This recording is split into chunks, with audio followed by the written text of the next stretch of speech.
Bismillah ketika penyembelihan. Maknanya kita orang Islam ni tuan-tuan, beza kita dengan orang bukan Islam, bila kita menyembelih kita dimestikan untuk melafazkan Bismillahi Allahu Akbar ataupun Bismillahirrahmanirrahim Allahu Akbar. Kita kena sebut nama Allah tu. Kenapa? Apa hikmah kita sebut nama Allah Subhanahu Wa Taala? Jadi antara hikmah dia tuan-tuan, iaitu untuk membezakan kita dengan orang-orang bukan Islam. Sebab orang bukan Islam, khususnya orang-orang Arab jahiliyah, dan tentu mereka akan melafazkan nama Tuhan berhala mereka. Abdul Ka'bah, Abdul Uzza, Abdul Lata, orang-orang Arab jahiliyah. Kalau kat Malaysia pula, orang Hindu sebagai contoh, mesti dia akan sebut nama Tuhan mereka. Orang Buddha pun begitu, mereka ada Tuhan. Jadi untuk bezakan kita dengan mereka, kita dimestikan melafazkan Bismillah yang bermaksud dengan nama Allah, ataupun Bismillahi Allahu Akbar dengan nama Allah, Allah yang maha besar. Sebab tiada Tuhan yang maha besar melainkan Allah Subhanahu Wa Taala. Baik, yang kedua, sebab semua binatang ni tuan-tuan, mereka ada nyawa. Jadi bila kita sembelih binatang ni, seolah-olah macam kita ambil nyawa binatang tu. Sedangkan yang berhak mengambil nyawa benda-benda hidup siapa? Allah Subhanahu Wa Taala. Lain tak boleh. Yang ambil nyawa ni, kita kalau bunuh orang lain dengan sengaja, dalam hukum kanun syariat Islam, mesti kalau dah cukup bukti semua dah sabit, mesti dibalas dengan qisas. Kita bunuh dia, dia boleh bunuh kita balik. Tapi kita tak kat Malaysia tak adalah hukum qisas tu. Cuma dulu di zaman Nabi SAW, itulah amalan dia. Jadi kalau tak sengaja, kena bayar dia. Dia ada dia punya sistem dia. Jadi ini yang disebutkan oleh Allah dalam Al-Quran dan oleh Nabi dalam hadis Nabi SAW. Jadi bila kita sembelih binatang, sembelih lembu, kambing, unta, kuda boleh makan ikut mazhab kita kan. Kemudian kita sembelih tu, kita baca Bismillah Allahu Akbar, macam kita ambil nyawa binatang tersebut, sebab dia akan mati lepas tu. Jarang kita sembelih binatang tak mati. Ada juga kan, dia bangkit balik lepas tu dia kejar kita. Berlaku jugalah 2-3 kes. Tapi biasanya kita sembelih tu kalau kena dengan cara meninggal, mati dah binatang tu. Jadi bila mati tu macam kita ambil nyawa dia. Jadi untuk kita mengisytiharkan bahawa kita ambil nyawa ni sebenarnya tugas Allah ni, yang cabut nyawa, masukkan kita dekat syurga, masuk dalam neraka ni, semua tugas mutlak Allah Subhanahu Wa Taala. Jadi kita pun melafazkan Bismillah seolah-olah kita mengisytiharkan kepada orang lain tentang keizinan Tuhan Maha Pencipta. Maksudnya kita minta izin dengan Allah untuk ambil nyawa binatang-binatang tersebut, tuan-tuan. Itu hikmah yang kedua. Jadi dua hikmah ini membezakan kita dengan orang-orang bukan Islam. Sebab itu orang selain pada orang Islam ni, dia orang buat dengan berbagai-bagai cara buat sembelihan ni.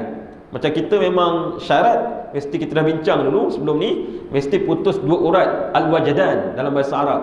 Urat yang kiri kanan binatang tu tak putus, tak sah sembelihan. Tapi orang bukan Islam, kadang-kadang dia orang sembelih, bukan sembelih, dia orang matikan binatang yang orang nak makan tu dengan ketuk. Perasan tak? Kadang-kadang elektrik pun nak berlaku kan, pakai kejutan elektrik. Jadi benda-benda ini tak sama dengan kita.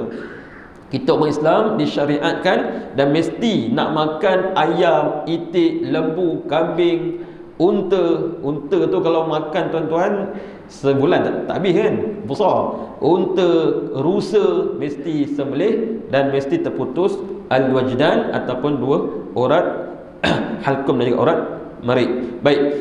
Kemudian bagaimana pula hukum penyembelihan ahli kitab? Sebab Allah sebut dalam Al-Quranul Karim. Allah sebut dalam surah Al-Maidah, a'udzubillahi minasyaitonirrajim. Al-yawma uhilla lakumut thayyibat wa ta'amul ladzina utul kitab hillul lakum wa ta'amukum hillul lahum. Yang bermaksud pada hari ini, kata Allah, al-yawm, pada hari ini, pada masa ini, dihalalkan bagi kamu memakan makanan yang lazat-lazat serta baik-baik. Jadi ayat ini jelas, apa yang elok, apa yang sedap, sebab je tuan-tuan. Tapi orang yang tasawuf, orang-orang yang zuhud ni, dia tengok walaupun halal, kadang-kadang dia tinggalkan sebab dia nak menjaga kewarakan dia. Bila dia makan ni, dia akan kuat tidur sebagai contoh kan. Jadi dia kurangkan makanan untuk dia menumpukan ibadat kepada Allah Subhanahu Wa Taala. Imam Nawawi diriwayatkan dia tak makan buah-buahan dekat Damsyik sebab dia ragu buah tu halal ke haram. Dia tak makan. Diriwayatkan sedemikian. Tapi dia orang soleh lah. Imam Nawawi ni kalau tanya saya tuan-tuan, wali lah dia. Macam Imam Syafi'i wali Allah, Imam Malik wali Allah, Imam Bukhari, Imam Muslim ni semua awliya ni. Semua orang yang dekat dengan Allah Subhanahu Wa Taala. Tapi dia orang tak terbang lah. Kita orang Melayu tuan-tuan, bab wali kerja terbang dia kan. Ustaz, saya jumpa wali ustaz. Macam mana kau tahu tu wali? Dia ustaz, kalau pergi masjid time hujan tu tak basah dia ustaz. Wah, kita dengar ni wali sungguh lah. Pergi orang hujan lebat kan, sekarang musim hujan, hujan punya lebat, kita naik kereta pun basah. Tapi Tok Wali ni relax, lamba badak je, dia pergi tak basah. Wali tu tak semestinya tuan-tuan. Imam Syafi'i tak pernah berriwayat mengatakan time-time dia hujan dia pergi tak kena basah ataupun dia lambat terbang, tak ada riwayat macam itu. Imam Bukhari pun sama. Malahan Nabi SAW pun tak pernah kita dengar dalam hadis yang sahih Nabi terbang. Yang terbang tu siapa? David Copperfield kan. Siapa lagi yang David Blaine yang dalam TV tu. Jadi tanda kewalian ini tak semestinya pada benda-benda yang pelik ataupun benda-benda yang kita rasa heran, tetapi cukup kalau mereka itu menyumbang di sudut ilmu dan kesalihannya. Imam-imam ini bagi saya semuanya adalah wali-wali Allah. Imam Nawawi diceritakan bahawasanya beliau tak makan buah-buahan di Damsyik. Dia orang Syria, orang Syam. Dia tak makan sebab dia ragu, takut buah tu halal ataupun haram. Kalau kita sebat lama dah tuan-tuan, tak payah buah pokok kat pokok tu. Buah dekat jerat Cina kan, balik kecil-kecil dulu, balik sekolah, dekat Cina punya jerat. Cina punya jerat ni cantik. Saya punya pak saudara saya, rumah ni dekat dengan jerat Cina. Kalau saya pergi rumah dia, kecil-kecil main dekat jerat Cina lah. Nampak buah pisang, sedap tu, kuning-kuning tu, apple. Tapi saya tak ambil lagi lah. Setakat tu tak ambil lagi. Saya tak tahu kenapa tak ambil. Mungkin tak lapar masa tu kan. Kalau lapar mungkin. Ayam pun ada, ayam.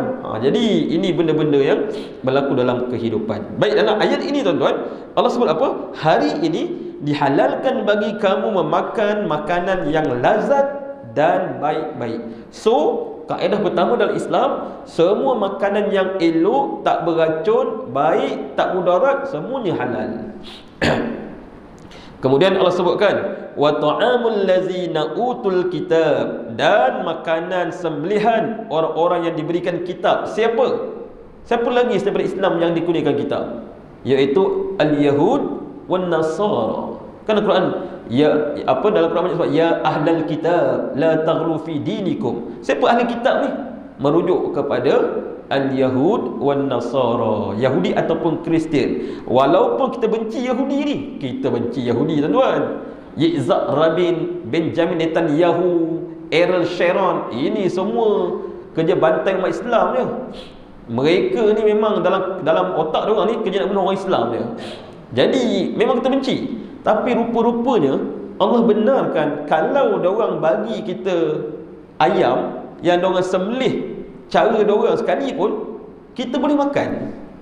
Jadi ini bukannya pandangan mazhab yang lain daripada Syafi'i pun membenarkan. Mazhab kita pun membenarkan tuan-tuan. Sebab ayat ini dia cerita secara umum. Allah sebut dan makanan yang diberi, makanan orang-orang yang diberikan kitab itu adalah halal bagi kamu, dan makanan kamu halal bagi mereka. Soalan dia, bagaimana kalau ada orang Kristian dekat Malaysia ni, kan ada orang Cina Kristian, orang India Kristian, orang Iban Kristian, orang Kedalam Kristian, sembelih bagi kita makan. Apa hukum dia? Jadi itu kita tertanya kan, kalau orang Yahudi dekat Palestin, halal lah confirm.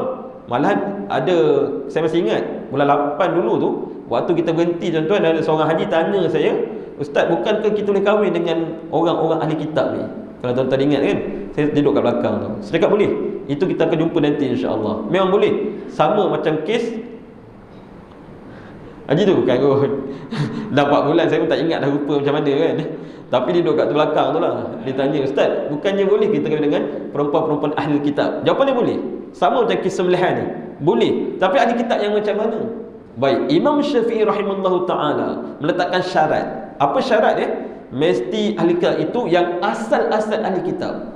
Maknanya nenek moyang diorang tu, datuk nenek diorang tu memang Yahudi, memang Kristian.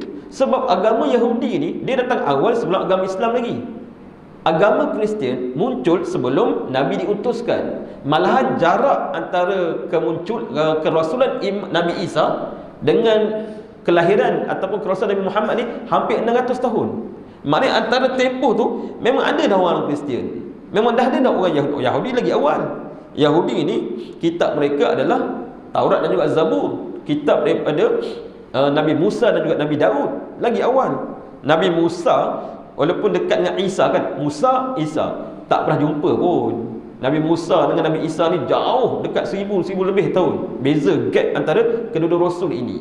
Jadi yang Imam Syafi'i maksudkan, yang Allah nyatakan ahli kitab yang kita halal makan sembelihan orang ini, iaitu yang memang asalnya ahli kitab. Tetapi kalau asalnya, ini menurut mazhab Imam Syafi'i, kalau asalnya penyembah berhala, penyembah api, majusi, tiba-tiba dia convert jadi Kristian, itu tak boleh. Dalam hadis jelas Nabi sebutkan, Nabi larang para sahabat untuk makan sembelihan Nasaral Arab, Nabi sebut, iaitu Kristian Arab. Siapa mereka? Ada 3 kabilah daripada kabilah Arab ni yang memeluk agama Kristian ataupun agama Nasrani. Pertama Nabi sebutkan iaitu Taghlib, kedua Tanuh, dan yang ketiga Baharat. 3 kabilah ni Nabi tak benarkan sahabat untuk makan sembelihan mereka walaupun mereka beragama Kristian. Lalu Imam Syafi'i pun cari apa sebab kenapa 3 kabilah ni tak dibenarkan, dan dia berpandangan mungkin kerana asalnya 3 kabilah ini, Baharat, Tanuh dan juga Taghlib ini, mereka penyembah berhala. Bila datang agama Kristian, mereka pun memeluk agama Kristian. Tetapi kalau yang Kristian Palestin tu, yang asal tu, Kristian ni dia bermula bila Nabi Isa diangkat sisi Allah Subhanahu wa taala. Bila Nabi Isa diangkat, Nabi Isa ni waktu dia berdakwah tuan-tuan, dia tak sempat kahwin pun. Sebab dia dimusuhi oleh pemerintah pada ketika itu. Kemudian dia ada pengikut yang setia yang dinamakan oleh Allah dan Al-Quran Al-Hawariyun. Pengikut yang setia, ikut kitab Taurat dan Injil yang ada tu, dikatakan sejumlah 12 orang. Dan bila Nabi Isa kena kejar dengan pemerintah, dengan kuncu-kuncu raja waktu tu, Nabi Isa akhirnya dapat ditangkap. Bila ditangkap, kemudian diletak ke tempat penyaliban. Dan waktu itulah Allah tukar Nabi Isa dengan seorang lelaki yang serupa muka macam Nabi Isa. Allah serupakan muka, syubbiha lahum, dalam Al-Quran sebut, wa ma qataluhu wa ma salabuhu walakinna syubbiha lahum. Mereka tidak membunuhnya Nabi Isa, mereka tidak menyalibnya, akan tetapi kata Allah, diserupakan kepada mereka yang wajah macam wajah Nabi Isa. Lalu Nabi Isa diangkat di sisi Allah, akan turun nanti di akhir zaman. Maknanya Nabi Isa hidup lagi. Bagi orang Kristian, itulah Nabi Isa yang kena salib tu. Sebab itulah kalau kita pergi gereja, tuan-tuan pernah masuk gereja. Saya dulu waktu kecil-kecil takut juga masuk gereja ni. Sebab waktu dah jam 4 jam 5 dulu, kecoh bab masjid kena bakar 87, 88. Kalau tuan-tuan masjid, tuan-tuan lagilah senior daripada saya, mana lagi, patut lagi ingat lah. 87, 88 tu kecoh kristianisasi dekat Malaysia. Kebetulan pula waktu tu tuan-tuan, saya baik dengan cikgu Inggeris. Cikgu Inggeris tu cantik, perempuan kan, Cina, daripada Pulau Pinang. Nama dia Jennifer Tan Yeok Mi, ingat lagi. Dia ingat sebab dia baik dengan saya. Dia baik, selalu bagi saya makan. Dia selalu kelas sampai pukul 1, 2 macam tu. Lepas tu petang pukul 4, 5 dia ajak saya datang ke rumah. Dia dah ajar Inggeris. Dia ajar Inggeris waktu tu. Jadi saya memang ingatlah dia. Saya pun jasa dia banyak lah dalam mendidik bahasa Inggeris saya ni. Walaupun bahasa Inggeris broken-broken, okey lah. Jadi dia masak mi, masak kuih, bagi kacang kat saya. Tiba-tiba tuan-tuan, bila kecoh isu kristianisasi tu, Kristian kat Malaysia kecoh holy water, orang pelajar UPM masuk tukar agama, macam-macam cerita. Tak tahu betul tak betul kan. Kita pun dengan cerita macam tu je. Mak saya cakap stop, jangan pergi lagi rumah cikgu tu. So mak saya ingat dia tu Kristian. Cikgu tu, Cikgu Tan ni, Jennifer Tan Yeok Mi ni pun, dia pun pelik. Ajak tak datang. Kita budak kan. Bila mak suruh tak pergi, bila cikgu tanya kenapa tak datang, kita tak nak jawab apa. Nak tipu tak berani. Cikgu tak berkat ilmu ni walaupun dia bukan Islam.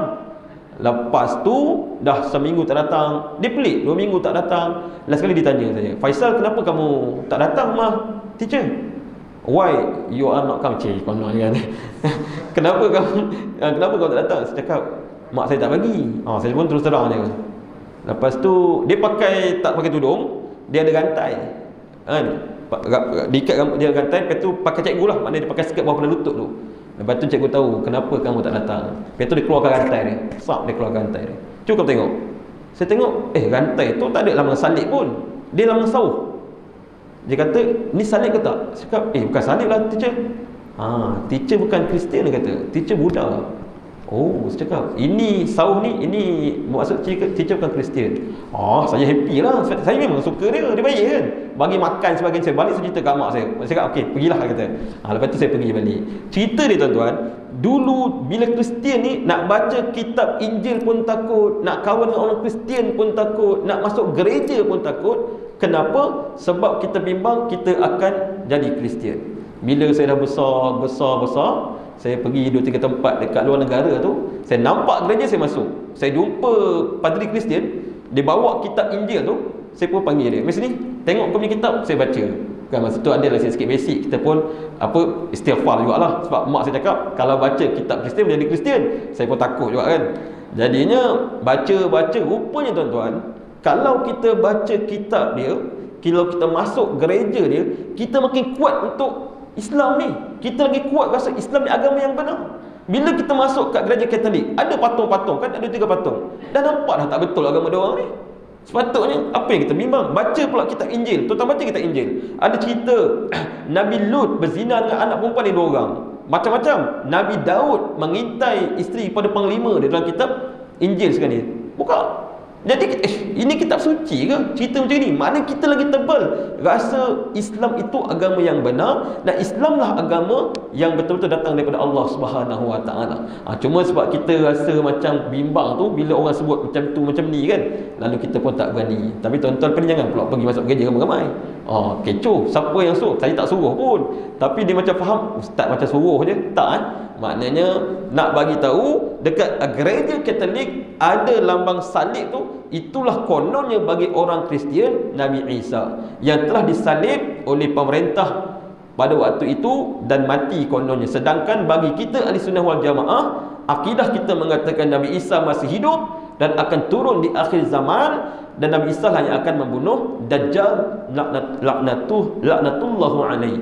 Jadi dalam ayat ini, bila mana Allah mengizinkan kita makan sembilan ahli kitab, merujuk dalam mazhab kita, merujuk kepada ahli kitab yang asal, yang bukan sebelumnya mereka itu menyembah berhala ataupun menyembah api. Sebab mazhab Syafi'i mengharamkan makan sembelihan Majusi ataupun orang-orang Parsi yang beragama bukan Islam, yang dulu mereka menyembah api, tuan-tuan. Kemudian Yahudi dan Nasrani itu juga asalnya, kalau kita ingat sejarah, mereka juga sebelum seleweng itu, mereka juga menyembah Allah yang Maha Esa. Nabi Musa, dalam Al-Quran Allah ceritakan, Nabi Musa ni dia dekat Mesir. Waktu itu Fir'aun dia tak suka orang-orang Yahudi. Yastahyuna nisa'ahum. Fir'aun membunuh anak-anak lelaki dan membiarkan anak perempuan itu hidup. Sampaikan Nabi Musa Bani Israel, mak dihanyutkan dia kat dalam sungai, takut diapa-apakan oleh Fir'aun dan kuncu-kuncunya. Jadi Fir'aun dia bawa orang Yahudi Bani Israel daripada Mesir menuju ke Palestin. Nabi Musa dibawa Bani Israel dan juga anak-anak buah dia pergi menuju ke Palestin, melintasi Laut Merah. Cuma Nabi Musa tak dan masuk Palestin. Kemudian disambung oleh Nabi Yusha bin Nun, dan Nabi Yusha lah yang membawa orang-orang Yahudi masuk ke Palestin dan mendiami bumi Palestin. Tuan-tuan, orang Yahudi yang pada ketika itu yang ikut Nabi Yusha, ikut Nabi Musa, ini merupakan orang Islam sebenarnya. Walaupun mereka berbangsa Israel, tetapi mereka mentauhidkan Allah Subhanahu Wa Taala. Yang tak ikut Nabi Musa, itu baru orang-orang kufur ataupun orang kafir. Sama juga kes macam Nabi Isa. Waktu Nabi Isa dilahirkan di Jerusalem, Nabi Isa kemudian diwahyukan menjadi Rasul ataupun utusan Allah. Nabi Isa dikurniakan dengan kitab Injil yang asal pun sama. Nabi Isa membawa seruan tauhid, mengagungkan Allah, mengesakan Allah, membesarkan Allah, tuan-tuan. Sama, cuma bahasa tak samalah.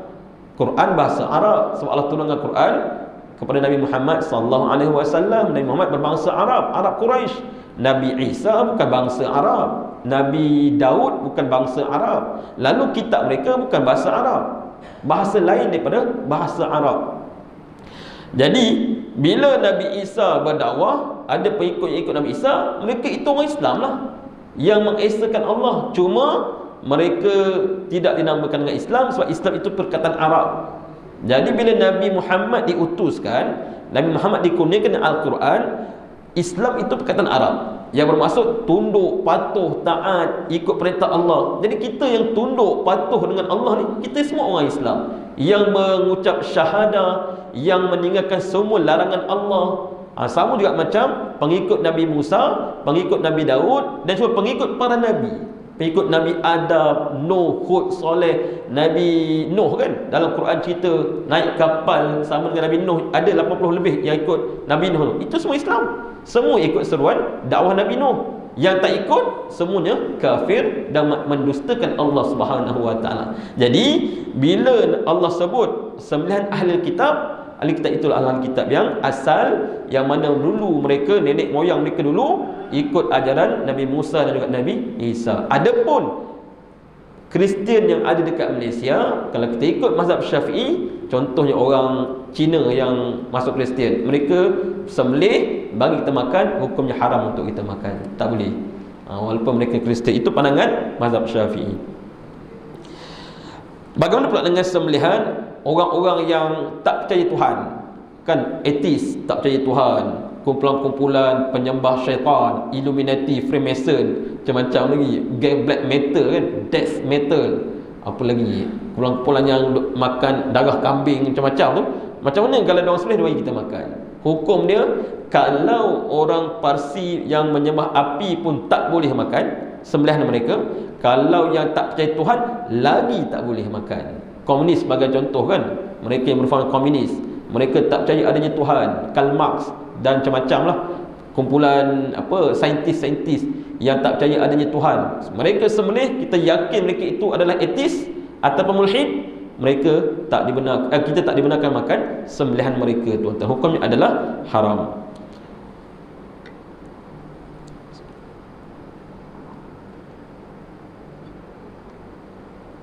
Kemudian timbul soalan, Ustaz, kenapa orang Kristian yang asal dibenarkan sembelihan mereka, manakala orang-orang Kristian yang masuk selepas diselewengkan itu tak dibenarkan? Jawapannya, kerana Kristian yang asal itu lebih mendekati Islam.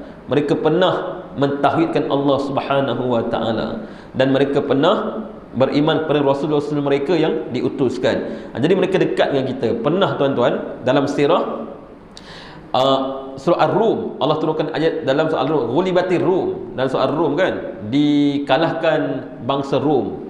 Jadi Nabi sedih dan juga para sahabat sedih.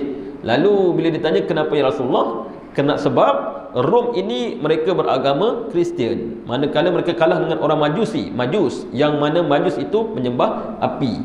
Jadi Rom lagi dekat dengan kita orang Islam. Walaupun pada waktu Nabi itu mereka dah percaya 3 Tuhan dah. Orang Kristian di zaman Nabi, mereka dah seleweng dah. Kitab mereka diselewengkan bila tuan-tuan? Mengikut sejarah, mula diselewengkan lepas saja Nabi Isa diangkat ke langit. Tak lama kemudian ada seorang lelaki yang bernama Paul ataupun Saul. Yang ini dia punca bid'ah dalam agama ajaran Nabi Isa ni. Dia pergi ke Syam, kemudian dia mengaku dengar suara dari langit. Dia sama kes macam Syiah jugalah. Bila mana ada satu tokoh yang mereka-reka amalan kepercayaan dalam fahaman Syiah, sama macam Kristian. Saul ataupun Paul ini dia balik ke Palestin, daripada Syria dia balik ke Palestin. Dia kata, aku dengar suara dari langit mengatakan sekian. Lalu dia pun dakwah benda tu, dan benda itulah yang tersebar, akhirnya mengatakan Nabi Isa itu adalah anak Tuhan. Jadi itu yang seleweng. Sedangkan Nabi Isa itu adalah insan, makhluk, dan bukannya Tuhan. Hari ini tuan-tuan, ada kelompok di kalangan ahli sunnah wal jamaah Aswaja yang cuba nak mentuhankan Nabi Muhammad. Sama trend macam orang Kristian juga. Kena hati-hati. Pakaian ni macam kita sama je, tapi dia bawa pemikiran, kefahaman, kepercayaan bahawa di dalam zat Nabi Muhammad itu ada unsur ketuhanan. Bahaya. Tuan-tuan kalau dengar kat Facebook, dengar dekat YouTube benda ni, tinggalkanlah. Benda ini boleh bawa kepada kalimatul kufur, bercanggah dengan akidah kita. Nabi Muhammad insan lah, manusia, bashar, bukannya Tuhan. Tuhan itu esa, tunggal, tak boleh disekutukan. Kalau kita kata Muhammad itu ada unsur ketuhanan, kita telah menyekutukan Allah dengan benda yang lain. Wal'iyazubillah. Jadi kelompok ni dibawa terjemahan kitab-kitab yang tak tahu datang daripada mana, tuan-tuan. Antaranya mereka mentafsirkan surah Al-Ikhlas, Qul huwallahu ahad. Mereka mengatakan kita punya tafsiran yang betul, katakanlah Muhammad, huwa tu dia tu Allah, refer kepada Allah. Qul, katakanlah Muhammad huwallahu ahad, dialah Allah yang Maha Esa. Itu tafsiran kita. Mari puak ni, tuan-tuan jangan main. Puak ni pakai serban, pakai jubah. Macam saya ni tak nampak macam ustaz sangat. Yang ni janggut sampai kat pusat, tuan-tuan. Jangan main-main. Kita boleh terpengaruh tu. Dia sebut terjemahan yang betul bagi dia. Kul, katakanlah Muhammad, huwa itu refer kepada Muhammad. Muhammad adalah Allah yang Maha Esa. Wal'iyazubillah. Bahaya. Saya tengok dia punya ucapan dalam YouTube tu, terkejut saya. Takkan orang macam ni boleh. Dia pun buat nakal lah. Dia bawa nukilan daripada kitab sekian, semuanya batil, tuan-tuan. Sebab clear, tak pernah ada seorang pun ahli tafsir dan ahli sunnah wal jamaah daripada dulu, Imam Tabari, Imam Ibn Qasir, Imam Ibn Arabi sebagai contoh, yang mentafsirkan macam dia orang ni tafsir. Tiba-tiba puak ni ditafsir sedemikian. Kena hati-hati, sebab cara mereka hampir sama macam cara orang Kristian mentuhankan Nabi Isa. Akhirnya selepas Nabi Isa diangkat ke langit, 300 tahun kemudian, 400 tahun kemudian, memang betul-betul mereka yakin Nabi Isa itu adalah anak Tuhan. So benda ni juga mungkin berlaku dalam agama kita. Kalau kita tak sekat, mungkin 30 tahun akan datang, 40 tahun akan datang, ada orang yang mengaku sebagai ahli sunnah wal jamaah mengatakan Nabi Muhammad juga merupakan anak Tuhan, wal'iyazubillah. Baik, cerita kita yang berkaitan dengan makanan orang sembelihan ni tadi, bila disembelih oleh orang-orang yang tidak ada agama, langsung tidak halal untuk dimakan. Disembelih oleh mereka yang menyembah api, menyembah bintang. Macam dulu kan, ada kelompok yang menyembah bintang, kumpulan-kumpulan khurafat, kumpulan-kumpulan yang sesat, yang bercanggah dengan akidah kita. Selain daripada Kristian yang asal, Yahudi yang asal, selain daripada itu, semuanya adalah haram untuk kita makan. Kemudian, bagaimana pula soalan jika ditanya sembelihan yang disembelih oleh orang Kristian yang asal ataupun Yahudi yang asal, tapi mereka sembelih untuk gereja dan upacara agama mereka. Jadi contoh kan, tiba-tibalah dekat taman kita ni memang ada orang Kristian yang datang daripada Palestin ataupun datang dari Eropah lah, datang daripada Yunani, Rom. Ini Kristian yang asal kan. Tiba-tiba dia datang bekerja, duduk kat sebelah rumah kita. Mari Christmas tak lama dah, 25 April ni Christmas, dia pun buat sembelihan lah. Dia sembelih kambing, sembelih, lepas tu dia bagi kita makan. Apa hukum dia?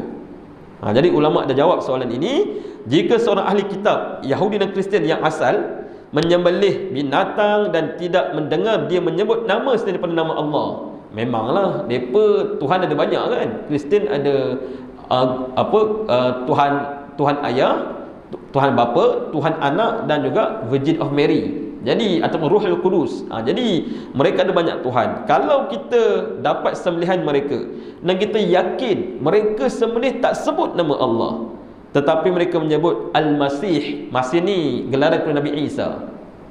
Al-Masih ni, tuan-tuan, juga gelaran kepada Dajjal. Ada dua. Jadi kita jangan keliru. Al-Masih gelaran kepada Nabi Isa itu yang betul lah. Yang maksud Masih Masah ni sapu. Ada banyak tafsiran dia.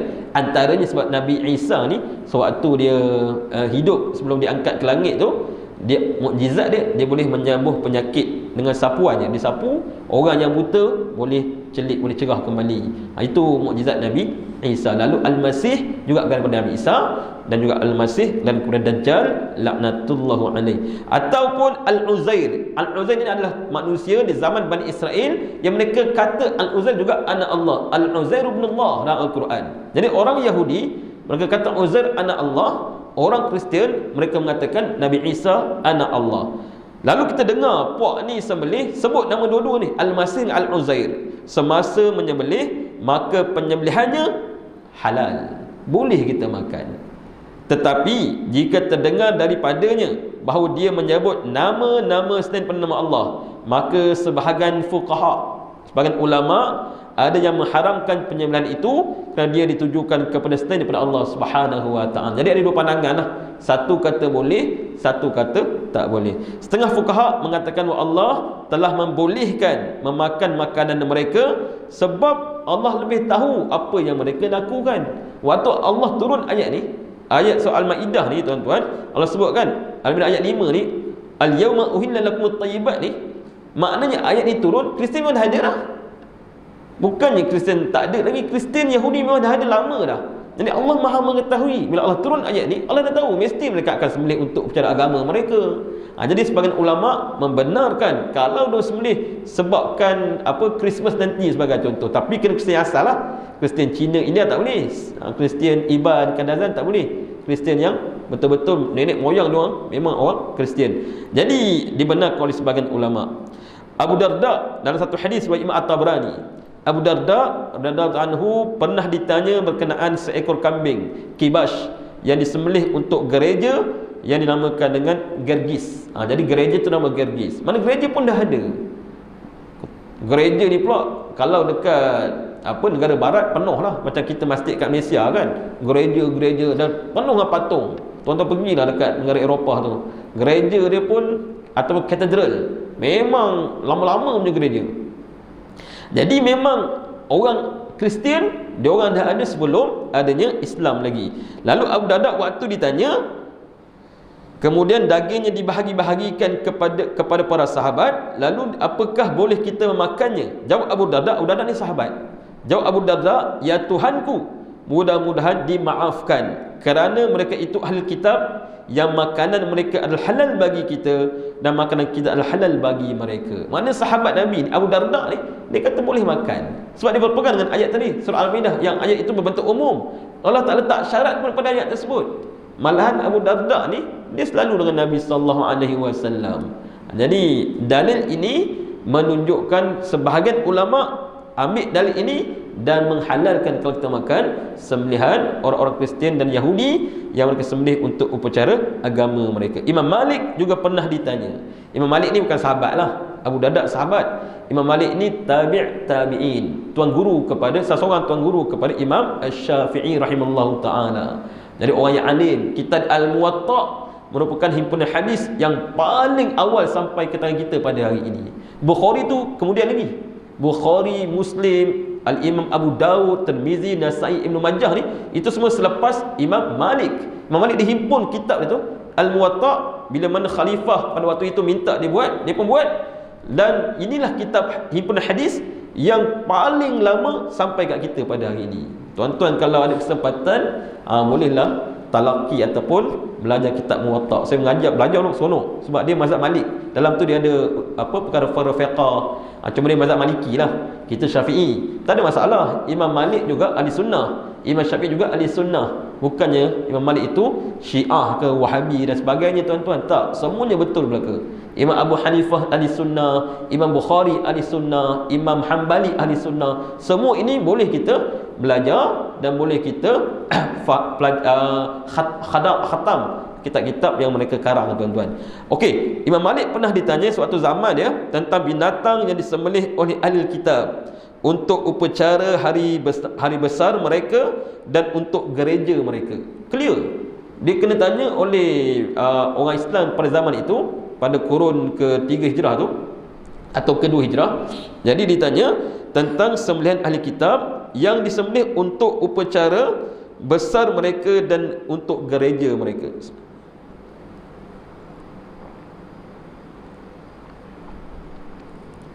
Lalu jawab Imam Malik rahimallahu taala, aku membenci untuk memakannya. Dia tak kata boleh ke tak boleh. Sebab imam-imam ni tuan-tuan, dia jaga, dia takut kalau dia menghalalkan benda yang Allah haramkan dan dia mengharamkan benda yang Allah halalkan. Tak macam ustaz zaman kita hari ni, haram, bid'ah, haram, kufur. Mudah sangat. Dia kena relax, kena tenang. Sebab ada hukum ni yang kadang-kadang dia tak clear. Nak kata halal pun secara pasti, secara mutlak pun kita pun tak berani. Contoh macam saya lah, saya banyak ditanya tuan-tuan soalan. Saya bila saya jawab, nak kata boleh pun tak boleh haji, nak kata ustaz, boleh ke tak boleh? Oh, dia tekan kita. Boleh ke tak boleh? Sudah saya cakap.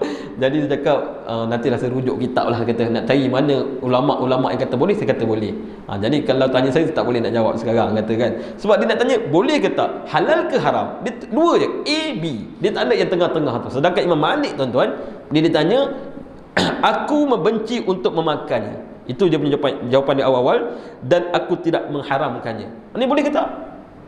Boleh lah, tapi dia tak makan. Mana Imam Malik, dia tak suka makan sembelihan orang-orang Kristian yang disembelih untuk gereja, untuk upacara agama, dia tak makan. Tapi dia tak kata haram. Ini tertib akhlak ulama ni, yang betul-betul takutkan Allah, bertakwa ni. Bukan macam kita hari ni, bukan macam, yelah, kita termasuk saya lah, haram, kafir, bid'ah, syirik. Mudah sangat. Elakkan tuan-tuan. Kita kena ikut sunnah Nabi dan juga para sahabat dan juga sunnah atba' at-tabi'in seperti Imam Malik ini. Malahan dalam satu riwayat diceritakan Imam Malik pernah ditanya dengan 64 soalan. Dia jawab 4 soalan ni sebab dia yakin betul. Dia pasti betul 4 soalan tu dia jawab. Yang lebih tu disebut wallahu taala a'lam. Kita ditanya 3 soalan, jawapan 70 jawapan. Orang zaman ni kan. Sebab tu macam-macam cerita timbul, fitnah di kalangan ustaz ni, macam-macam cerita. Ustaz itulah macam-macam lah kan. Wa'iyazbillah, tuan-tuan doakanlah saya kan. Cerita-cerita kan dengan kita ke dalam, na'uzubillah. Baik, jadi jawapan dia, Imam Malik dia tak suka makan, tetapi dia tidak mengharamkan. Nabi juga pernah ditanya oleh sahabat berkaitan dengan dhab. Pernah dalam hadis yang sahih, seorang sahabat dia jumpa dhab ni dia sebiji macam biawak. Tuan-tuan mungkin pernah tengok kot kan, macam biawak betul, beza dia. Saya pernah pegang dhab ni, pegang memang seram, nak makan memang teringat biawak kampung tu. Biawak kampung pula, kalau saya balik kampung tu memang selalu jumpa biawak kena langgar kereta ni, terburai put, ya Rabbi, punya busuk tuan-tuan. Jadi bila nampak dhab tu dikatakan halal, terbayang dengan biawak kampung. Beza dia kepala dengan ekor dia je. Kepala dia tak yang tak panjang dan tak keluar lidah tu. Lidah dia macam cabang, kepala tu macam kepala kura-kura kalau tak silap. Dia macam 3 segi tu. Lepas tu ekor dia macam ekor buaya. Itu beza dhab padang pasir dengan biawak kampung kita. Dan dhab padang pasir dia tak makan telur busuk, tak makan bangkai, tak. Dia makan sayur-sayuran je. Sebab itu halal dimakan. Tetapi seorang sahabat dia tanya Nabi, ya Rasulullah, boleh tak makan binatang ni? Kata Nabi, aku tidak menggemarinya sebab dia tidak ada di fi ardi qaumi, tidak ada di tempat aku. Tetapi Nabi tidak melarang untuk sahabat itu makan. Sama juga macam Imam Malik tiru sunnah Nabi lah.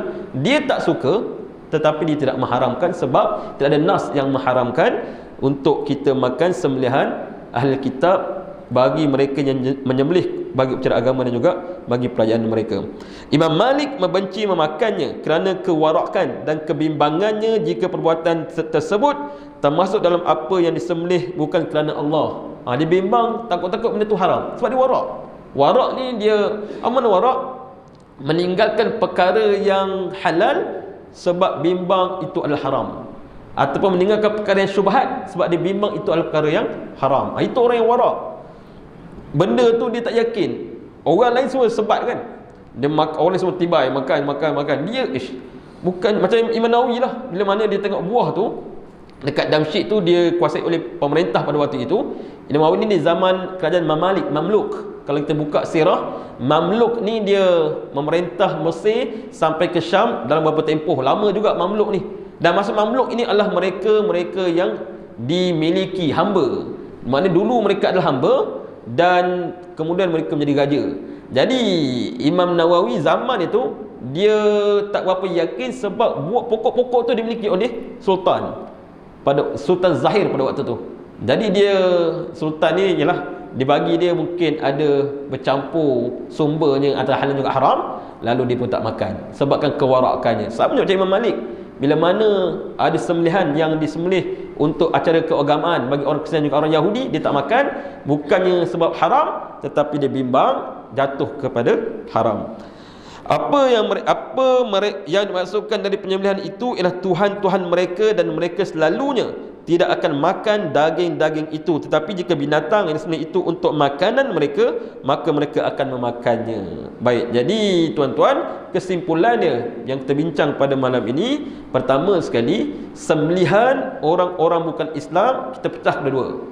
Pertama, orang-orang bukan Islam yang asalnya beragama Kristian ataupun Yahudi, ini dibenarkan untuk kita makan. Inilah yang disebut dengan ahli kitab. Yang kedua, sembelihan orang bukan Islam yang selain daripada dua kelompok ini, hukumnya adalah haram.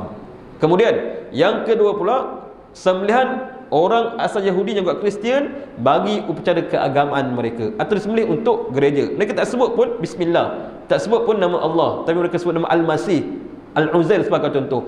Ini juga sebagian ulama mengatakan halal untuk dimakan, dan sebagian ulama mengatakan haram untuk dimakan. Jadi bila kita dah clear benda ni tuan-tuan, tak sebimbang kalau kita melancong ke Eropah sebagai contoh kan. Eropah ni kebanyakannya Kristian asal lah. Greek, Yunani itu kebanyakan Kristian asal. Rome, Vatican City tu itu kebanyakannya asal. Kemudian even dekat UK pun, UK, Jerman, yang kalau gereja lama-lama tu dia punya keberangkalian mereka tu adalah Kristian yang asal. Jadi kita tak sebimbang kalau terdesak sangat cari orang Islam yang pure, tak jumpa, perut lapar sangat. Kita ada gastrik pula tu. Gastrik ni tak boleh tahan lapar sangat kan, dia nak terkentut macam-macam lah. Jadi kita nampak, oh Kristian ni pernah dengar kuliah Ustaz Faisal satu ketika dulu, boleh, yang penting adalah asal Kristian. Meskipun dia sembelih tak ikut cara kita, sebab dia ikut cara agama dia. Mesti beza, kita Islam syariat kita, mereka syariat mereka. Meskipun mereka sembelih tak ikut cara kita, tak nanti putus dua orang, tak. Asal mereka sembelih ikut cara mereka, halal untuk kita makan tuan-tuan. Jadi ada kelapangan lah kat situ. Islam itu agama yang praktikal. Jadi tuan-tuan tak rasa was-was, tak rasa ragu-ragu bila berjalan dekat negara-negara Eropah. Dia berbeza dengan jalan dekat negara-negara komunis, Vietnam, Kampuchia, China, Korea. Ini memang tidak ada ulama yang mengatakan halal kecuali kalau darurah, itu je. Selain benda darurat, haram belaka tuan-tuan. Pergi China, sekarang China ramai orang pergi kan, dah isyak dah. Pergi China, Ustaz Faisal cakap Kristian boleh makan ni. Ni Cina Kristian ni, ada salib. Kita pun sebat, tak boleh, haram tuan-tuan. Jangan. Pergi Jepun pun sama, tak boleh, sebab mereka bukan Kristian yang asal. Lalu sebelum tu mereka pernah sembah berbagai-bagai Tuhan dan sembah berhala dan sebagainya. Lalu ulama sepakat hukumnya adalah haram. Jadi kita tangguh insya-Allah pada waktu yang lain. Kalau tuan-tuan ada soalan, dipersilakan.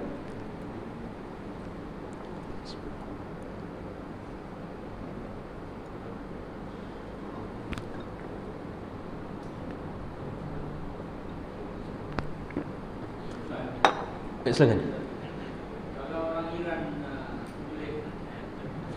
Orang Iran ni, kita macam saya selalu sebut, kebanyakannya hari ini Syiah Imamiyah. Hampir 80% penduduk Iran berfahaman Syiah Imamiyah. Masalah dia, Syiah ini mereka mengaku sebagai Islam, mereka mengucap la ilaha illallah. Jadi kalau zahirnya kita nampak itu yang mereka amalkan, kita tak nampak yang batin kan. Sebab kita ni hanya boleh hukum dengan zahir. Nahnu nahkum bizawahir wallahu tawalla as-sarair. Kita hanya hukum dengan zahir, dan Allah yang akan menghukum benda-benda yang tersembunyi. Jadi kalau kita nampak dia mengucap semayang, kita boleh makan sembelihan dia. Melainkan kita yakin memang dia kufur, mengatakan Allah tersilap. Macam saya pernah cerita kat tuan-tuan kan. Pernah cerita tak? Saya pernah cerita tak kat tuan-tuan yang saya pernah jumpa Syiah? Dia kata Allah SWT, dia bagi buku kat saya. Dia bagi buku kat saya. Kalau tak nak cerita, saya cerita, macam tak nak dengar cerita lagi ni. Saya cerita. Suatu ketika tuan-tuan, tahun 1995, saya pergi ke Masjidil Haram waktu tu.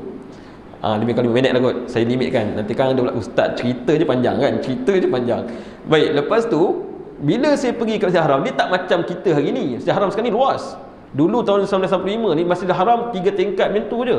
Dia tak ada lagi renovation dan sebagainya. Lalu lepas isyak tu, saya dan seorang sahabat saya, kami round dekat masjid ni, nak explore kan. Bila round tu tuan-tuan, kita nampak satu halaqah, satu kumpulan bulatan yang mereka duk macam baca Quran. Saya pun pergilah dengar, mereka baca Quran ni. Saya kata kat kawan saya, baca Quran tu. Rupa-rupanya geng Iran ni, dia tengah tasmi' Al-Quran. Maknanya dia hafal Quran, dia nak tasbih, dia gila-gila. Seorang baca, sambung, baca, sambung, baca, sambung. Wah, saya cakap hebat dia ni. Quran tak pegang langsung, semua datang daripada otak je. Jadi kita pun tengok. Esok malam kedua kami pergi lagi. Bila kami pergi, kami confirm memang Quran. Saya pun pergi dekat lah. Bila pergi dekat, salah seorang yang duduk kat halakah tu, dia datang jumpa saya. Dia kata, kamu daripada mana? Saya cakap lah, saya daripada Malaysia, dalam bahasa Inggeris. Sebab dia tak boleh cakap Arab, orang Parsi ni. Dalam bahasa Inggeris dia kata, oh, you are from Malaysia? Yeah, from Malaysia. Ya, saya kan. Lepas tu masa tu kita punya PM ke-4 dan ke-7 tu orang yang sama tu kan, dia lah PM-nya. So your PM is very good. Dia puji dulu. Memang orang Iran kan, dia punya dakwah subhanallah, dia puji. Dia nak tengok kita orang macam mana. Oh, okay, your PM is very good, apa, memajukan Malaysia, dia puji-puji. Lepas tu dia tengok kita macam biasa je, mungkin dia syak kita ni pass, padahal kita tak beritahu pun kita pass kat UMNO waktu tu. Dia pun tak beritahu pun, cuma kita orang senyap je. Lepas tu, you are from Kelantan? Tahu pula Kelantan, tuan-tuan. Cakap no, kan cakap we are not from Kelantan. Kelantan is very good, your PM very good. Tengok, dia tackle dua-dua ni. PM UMNO pun dia kata very good, PM PAS pun waktu tu dia kata bagus juga. Almarhum kan, Tuan Guru Ni Abdul Aziz waktu tu pegang Kelantan, very good, very nice, nice country, nice. Dia kata dia pernah pergi Malaysia macam-macam lah. Lepas tu dia dah cakap macam tu. Kemudian dia kata, kau nak tak? Ini yang best ni. Kalau kami offer kau berdua ni, sebab tu dia tanya saya belajar apa? Saya kata saya belajar bahasa Arab. Kami offer kamu berdua ni untuk belajar kat Jamiatul Qum, Universiti Qum. Universiti Qum ni tuan-tuan, universiti terkenal kat Iran. Siapa yang boleh masuk universiti itu memang hebat lah. Dia ada macam-macam course. Dia tak mesti bidang agama je, tapi dia offer kat Universiti Qum ni kat kami berdua. Kami bagi kamu sana, offer kamu dapat rumah free, percuma, beasiswa penuh, dan kami bagi kamu belajar daripada degree, master, PhD straight. Dia kata, oh, saya cakap dahsyat, dia kata offer ni. Lepas tu dia kata, dia betul saya senyap dia. Lepas tu dia kata, okey, dan kami duduk kat sana, selain daripada belajar free, beasiswa penuh, kami akan kahwinkan dengan perempuan Parsi. Wah, saya dengar kahwin tu tuan-tuan, teringat dekat kucing Parsi kat Malaysia ni. Kucing Parsi pun punya cantik tuan-tuan, mata dia bulu lebat, bersih. Kalau perempuan Parsi, jadi dia cakap, goyang juga kan. Lepas tu okeylah, saya senyap je. Anggap-anggap macam tu. Okey, kalau kamu nak, esok datang malam ketiga kita jumpa kat sini. Malam ketiga tu dia bawa buku dan dia bagi dia punya kad, dia bagi dia punya alamat semua. Memang betul-betul dia offer ni. Dia kata nah buku, 3 buku. Lepas tu ni kad saya, telefon bila masa, dan kami akan bagi yang kami janjikan. Dia nak suruh kita orang belajar dekat Iran ni. Saya pun balik, saya buka kitab tu, di situlah dia tulis Allah Subhanahu wa taala tersilap menurunkan wahyu. Sepatutnya ini diorang punya fahaman ni, akidah diorang. Sepatutnya Allah turun wahyu kepada Ali bin Abi Talib, bukannya Muhammad bin Abdullah. Saya dapat buku tu dengan kad-kad saya buang, saya tolak tepi, terus saya tak kontak berada kata tuan-tuan. Maknanya mereka yakin bahawa Ali itu Rasulullah, bukan sahabat biasa. Kita berkeyakinan Sayyidina Ali sahabat yang mulia, dijamin masuk syurga, tapi dia bukan Nabi. Tetapi puak Syiah diangkat Ali sampaikan mereka mengatakan Allah tersilap. Mana boleh kata Allah silap tuan-tuan? Kufur. Allah itu Khalik, maha sempurna. Jadi kalau soalan tadilah, kita nak refer soalan tadi tu, dah 4 minit, cantik lah soalan yang Haji tadi tu. Kalau Syiah tu confirm dia pegang dengan akidah ni, tak boleh makan sembelihan dia. Kalau dia pegang yang Allah tersilap, itu berat. Macam juga tadi, kalau ahli sunnah tadi tu, dia pegang Nabi Muhammad itu adalah anak Tuhan, ataupun ada unsur ketuhanan, nasud dan lahud. Ini istilah-istilah mereka ni. Nabi itu dia ada 2 unsur, lahud dan juga nasud. Lahud unsur Tuhan, nasud unsur manusia. Pun kalau dia pegang betul-betul dengan akidah ini, pun haram kita makan sembelihan mereka tuan-tuan. Clear, mereka terkeluar daripada Islam. Tapi kita kena pastikan betul-betul lah. Sebab itu tadi saya jawab, kalau Syiah itu kita tak confirm kan, tak tahu dia ni Syiah ke tak, semayang sama, jadi kita tak ada masalah, kita makan. So kita hanya boleh hukum pada zahir. Wallahu a'lam.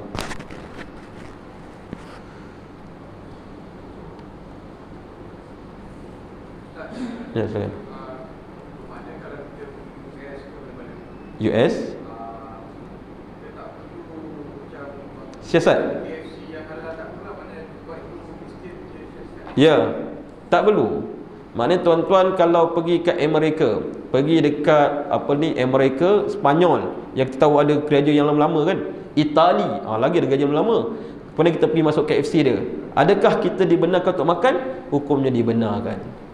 Tak ada masalah. Maknanya dia tak menyusahkan lah, tak menyempitkan. Cuma tadi macam Imam Malik, dia tinggalkan sebab dia warak. Maknanya kalau kita rasa kita warak, boleh tahan, kita tinggalkan lah.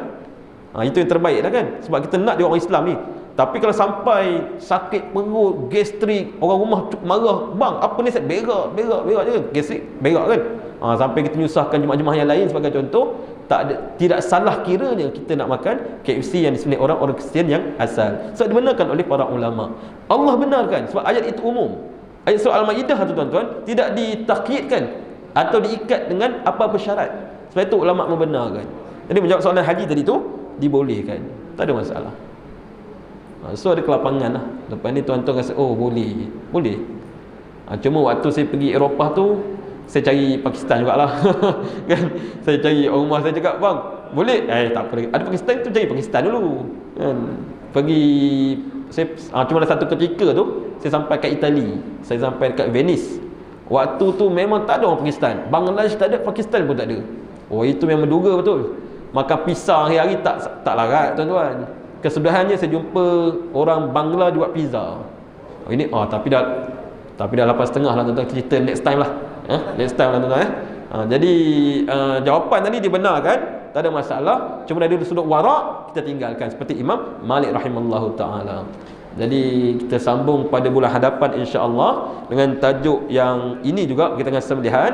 Mudah-mudahan dengan sedikit perbincangan kita pada malam ini memberi ruang ataupun kelegaan kepada tuan-tuan yang mungkin suka travel kat negara Eropah insya-Allah, supaya kita tak rasa bimbang ragu-ragu lagi dengan sembelihan orang-orang ahli kitab ataupun orang Kristian dan juga Yahudi yang asal. Aku li qauli hadza astaghfirullahal azim li wa lakum. Assalamualaikum warahmatullahi wabarakatuh. A'udzubillahi minasyaitonir rajim.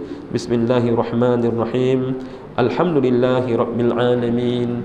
Assalatu wassalamu ala asyrafil anbiya'i wal mursalin wa ala alihi wa sahbihi ajma'in. Allahumma 'allimna ma yanfa'una wanfa'na bima 'allamtana wa zidna ilma. Allahumma rizqna fahman nabiyyin wa hifzal mursalin wa ilhamal malaikatil muqarrabin. Allahumma faqihna fid din wa 'allimna ta'wila. Allahumma faqihna fid din wa 'allimna al-hikmah.